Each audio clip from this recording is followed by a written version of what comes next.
வங்கக்கடலில் நிலவி வரும் தீவிர காற்றழுத்த தாழ்வு பகுதியின் காரணமாக அடுத்த 24 மணி நேரத்தில் வடகடலோர மாவட்டங்களில் கனமழை பெய்யக்கூடும் என சென்னை வானிலை மையம் தெரிவித்துள்ளது. வங்கக்கடலில் உருவான மாதி புயல் தற்போது வலுவிழந்து தீவிர காற்றழுத்த தாழ்வு பகுதியாக தமிழகத்தை ஒட்டியுள்ள தென்மேற்கு வங்கக்கடல் பகுதியில் நீடித்து வருகிறது.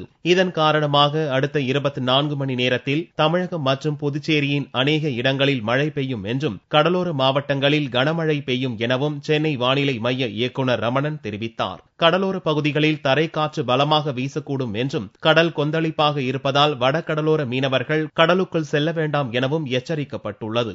கடந்த சில நாட்களாக வங்கக்கடலில் நிலவி வரும் இந்த மாதி என்ற புயலானது படிப்படியாக வலுவிழந்து ஒரு தீவிர காற்றழுத்த தாழ்வு பகுதியாக தமிழகத்தை ஒட்டியுள்ள தென்மேற்கு வங்கக்கடல் பகுதியில் நீடிக்கின்றது. இந்த தீவிர காற்றழுத்த தாழ்வு பகுதியின் காரணமாக கடந்த 24 மணி நேரத்திலே ஒரு இடங்களில் மழை பெய்துள்ளது. அடுத்த 24 மணி நேரத்தை பொறுத்தவரை தமிழகம் மற்றும் புதுச்சேரியில் அநேக இடங்களில் நாம் மழை எதிர்பார்க்கலாம். கடலோர மாவட்டங்களில் ஒரு இடங்களில் கனமழையும் இருக்கக்கூடும். சென்னை நகரை பொறுத்தவரை வானம் மேகமூட்டத்துடன் இருக்கும். இந்த தீவிர காற்றழுத்த தாழ்வு பகுதியின் காரணமாக வட கடலோர மீனவர்கள் கடலுக்கு செல்ல வேண்டாம் என்று கேட்டுக் கொள்ளப்படுகின்றனர். தென் கடலோர மீனவர்கள் கவனத்துடன் இருக்குமாறு கேட்டுக் கொள்ளப்படுகின்றனர். இந்த தீவிர காற்றழுத்த தாழ்வு பகுதியின் காரணமாக புதுச்சேரியில் சாரல் காற்றுடன் மிதமான மழை பெய்து வருகிறது. புதுச்சேரி துறைமுகத்தில் 3ஆம் எண் புயல் எச்சரிக்கை கூண்டு ஏற்றப்பட்டுள்ளது. கடல் அலை வழக்கத்திற்கு மாறாக சீற்றத்துடன் காணப்படுவதால் புதுச்சேரி மீனவர்கள் கடந்த சில தினங்களாக கடலுக்குள் மீன்பிடிக்க செல்லவில்லை. 10 நாளா புயல் வருதுன்னு சொல்லிட்டாங்க. கடல் ரொம்ப சீற்றமா இருந்ததுங்க. 4 நாள் கடல் சொரப்பாக்குது, 5ஆவது நாள் கம்முனுக்குது. தொழிலுக்கு அதனால போக முடியல. இப்போ இது நேரம் 10 நாள் ஆகி போச்சு.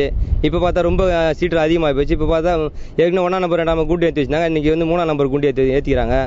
இதனால பாதிப்பு அதிகமாக இருக்குமான்னு எங்களுக்கு புரியல. நாங்கள் எப்படி தான் சாப்பிட்றதுனே தெரியல. தொழிலுக்கும் போகல. எங்கள் போட்டெல்லாம் துறைமுகத்தில் உள்ள கொண்டு போய் எவ்வளோ தரையில் இழுத்து கட்ட முடியுமோ கட்டி வச்சுக்கிறோம். அதுக்கு என்ன செய்யுதுன்னு தெரியல. கடந்த 24 மணி நேரத்தில் மிக அதிகபட்சமாக காஞ்சிபுரம் மாவட்டம் கல்பாக்கம் மற்றும் நாகப்பட்டினத்தில் 1 சென்டிமீட்டர் மழை பதிவாகியுள்ளது.